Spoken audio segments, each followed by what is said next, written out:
दिवाळी हा हिंदू धर्मातील खूप महत्त्वाचा आणि वैशिष्ट्यपूर्ण दिवस मानला जातो। दिवाळीच्या दिवशीच म्हणजेच याच दिवशी माता सीता, भगवान श्रीराम आणि लक्ष्मण हे परत अयोध्येमध्ये आले होते आणि त्यांच्या स्वागतासाठी सगळीकडे अयोध्येमध्ये दीप प्रज्वलन करण्यात आले आणि याच दिवसापासून दिवाळीची सुरुवात झाली।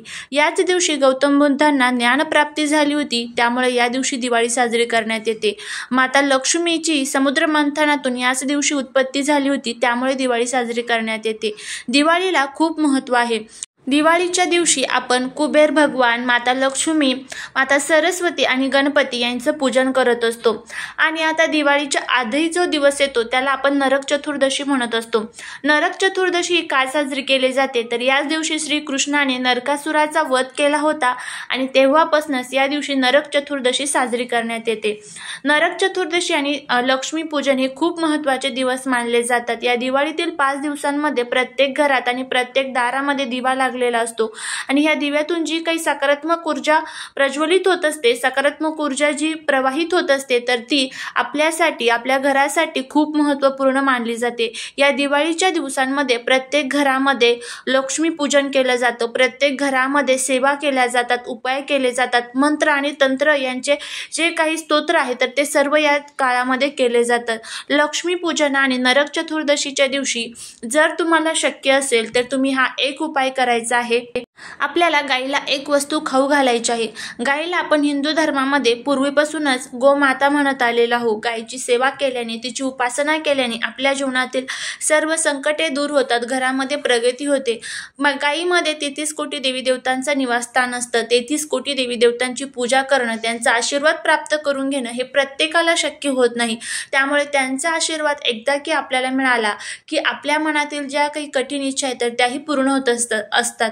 आपण ज्यावेळेस गायीपाशी जाऊन तिच्यापाशी आपल्या मनातील इच्छा बोलत असतो, त्यावर ती इच्छा जी आहे तर ती 33 कोटी देवी देवतांपर्यंत पोहोचत असते आणि त्यावेळेस ती इच्छा 33 कोटी देव हे पूर्ण करण्यासाठी प्रयत्न करत असतात। त्यावेळेस तुम्ही विचार करा ती आपली इच्छा किती लवकर पूर्ण होत असेल। तर त्यासाठीच उद्या किंवा परवा म्हणजेच गुरुवार किंवा शुक्रवारी तुम्हाला जमेल त्या दिवशी तुम्ही हा उपाय करायचा आहे। हा उपाय केल्यामुळे नक्की जीवनातील सर्व त्रास, दुःख, संकटे, दारिद्र्य दूर होईल आणि माता लक्ष्मीची भरभरून कृपा ही आपल्या घरावरती होईल।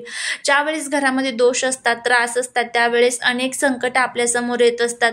कोणत्याच कामात आपल्याला यश मिळत नाही, नेहमी प्रत्येक कामामध्ये आपल्याला अपयश मिळत असतं। घरामध्ये सतत भांडण, कटकट, वादविवाद होत असतात। घरामध्ये नेहमी आपल्याला नकारात्मक ऊर्जा जाणवत असतात। त्यासाठीच गायीची सेवा करणं, त्याची उपासना करणं हे खूप महत्त्वाचं असतं। एक वेळेस तुम्हाला काहीच करणं शक्य झालं नाही आहे ना, तुम्ही फक्त गायीची सेवा करा, बघा तुम्हाला संपूर्ण लक्ष्मी पूजनाचं जे फळ आहे तर ते मिळेल। ज्यावेळेस समुद्र मंथन चालू होतं त्यावेळेस जे समुद्र मंथनातून कामधेनू निर्माण झाली होती, ती कामधेनू म्हणजेच गोमाता आहे। त्यामुळे आपण तिला खूप मानाचं स्थान दिलेलं आहे। गोमाताचेच म्हणजे गायीचं जे पंचगव्य आहे तर ते खूप महत्त्वपूर्ण मानलं जातं। तर आता या गायीची तुम्हाला नरक चतुर्दशी किंवा लक्ष्मी पूजनाच्या दिवशी कशा पद्धतीने सेवा करायची आहे त्याबद्दलची संपूर्ण माहिती आजच्या व्हिडिओमध्ये आपण घेणार आहोत। त्यामुळे जर तुम्हाला हा व्हिडिओ आवडला तर चॅनलला सबस्क्राईब करा, शेजारील बेल आयकॉनलाही प्रेस करा, म्हणजे माझ्या सर्व नवीन व्हिडिओंचं नोटिफिकेशन तुम्हाला मिळेल आणि तुम्ही एक पण व्हिडिओ मिस करणार नाही। त्याचबरोबर कमेंटमध्ये श्री स्वामी समर्थ लिहायला अजिबात विसरू नका। उद्या लक्ष्मी पूजन आहे आणि उद्याचा दिवस खूप खास आणि महत्त्वाचा आहे। त्यामुळे उद्या तुम्हाला सकाळी तुम्हाला ब्रह्ममुहूर्तामध्ये उठायचं आहे आणि त्यानंतर तुम्हाला आंघोळ करायची आहे। आंघोळीच्या पाण्यामध्ये काही वस्तू टाकायच्या आहेत, त्याचाही व्हिडिओ चॅनलवरती टाकलेला आहे, तोही व्हिडिओ जाऊन आवर्जून चेक करा। त्यानंतर उद्या तुम्हाला सकाळी लवकर उठून आपली स्वच्छ आंघोळ झाल्यानंतर रोजची जी काही आपली देवपूजा असेल ती करून घ्यायची आहे।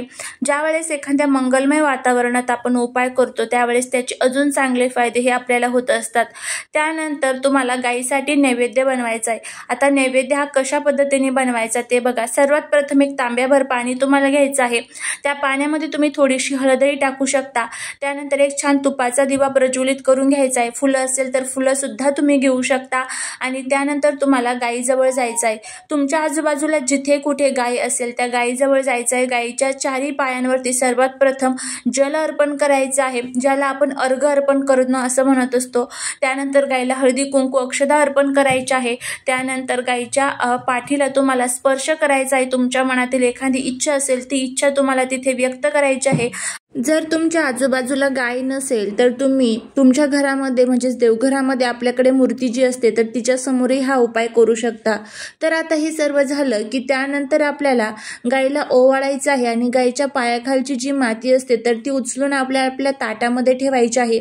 घरी घेऊन आल्यानंतर ती आपल्या कुंडीमध्ये आपल्याला टाकायची आहे, जेणेकरून कोणत्याही नकारात्मक शक्ती आपल्याला त्रास देणार नाही. आता गायीला एक नैवेद्य आपल्याला खाऊ घालायचा आहे. आता हा नैवेद्य कशा पद्धतीने बनवायचा ते बघा. सर्वात प्रथम तुम्हाला माहीत असेलच की माता लक्ष्मीला मखाणे हे खूप प्रिय आहेत. त्यामुळे जर शक्य असेल तर मखाणे तुम्ही उद्या विकत घेऊन येऊ शकता. नसेल तर काहीच हरकत नाही आहे. तुम्हाला उद्या तांदळाची खीर तयार करायची आहे. त्या खिरीमध्ये तुम्हाला हे मखाणे जे आहे तर ते टाकायचे आहे. नसेल तर तुम्ही तुमच्याकडे असणारे काजू बदाम जे असतात तर तेही टाकू शकतात. तेही नसेल तर फक्त तुम्ही साधी आपली तांदळाची खीर तयार करा. ती सुद्धा माता लक्ष्मीला अतिशय प्रिय असते. आणि ही तयार केलेली तांदळाची खीर जी आहे तर ती आपल्याला गायीजवळ घेऊन जायची आहे आणि गायीला ती खाऊ घालायची आहे.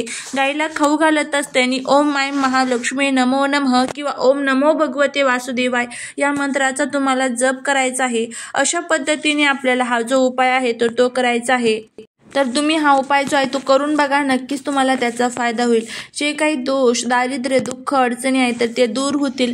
त्यानंतर गायीला हा घास खाऊ घातला की गायीला तुम्हाला थोडंसं पाणी पाजायचं आहे, जेणेकरून जो आपण गायीला नैवेद्य खाऊ घातलेला आहे तर त्याचं पुण्यही आपल्याला मिळेल. तर अशा पद्धतीने हा उपाय आपल्याला करायचा आहे. सुतक पिरियड्स असेल तर आपल्याला हा उपाय करता येणार नाही. झालेली सेवा ही महाराजांच्या चरणी रुजू करते. श्री स्वामी समर्थ.